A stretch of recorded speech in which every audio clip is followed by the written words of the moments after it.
எல்லாருக்கும் வணக்கம். இன்றைக்கி ஒரு வித்தியாசமான புதினா சாதம் எப்படி பண்ணுறதுன்னு தான் பார்க்க போகிறோம். இதுக்கு 3 பச்சை மிளகா, 1/2 கப் புதினா, ஒரு கைப்பிடி அளவு கொத்தமல்லி, ஒரு பெரிய வெங்காயத்தில் பாதி, இதை நல்லா விழுதாக அரைச்சி எடுத்துக்கோங்க.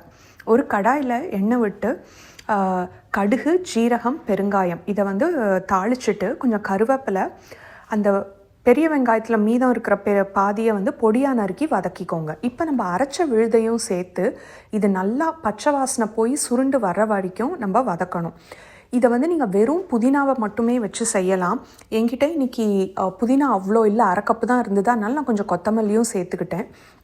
அது இப்போ நம்ம இந்த மெஷர்மெண்ட்டுக்கு 3லேருந்து 4 கப் குக் பண்ண சாதம் எதுனாலும் சேர்க்கலாம். நீங்கள் அது சாப்பாட்டு அரிசி, இல்லை பொன்னி பச்சரிசி, இல்லைன்னா பாஸ்மதி அரிசி, எது வேணால் சேர்க்கலாம். சேர்ந்து நல்லா கலந்து விட்டுட்டு நீங்கள் இதை ரைத்தாவோடையோ இல்லை ஏதாவது ஒரு காயோடையோ வச்சு சாப்பிட்டா சூப்பராக இருக்கும்.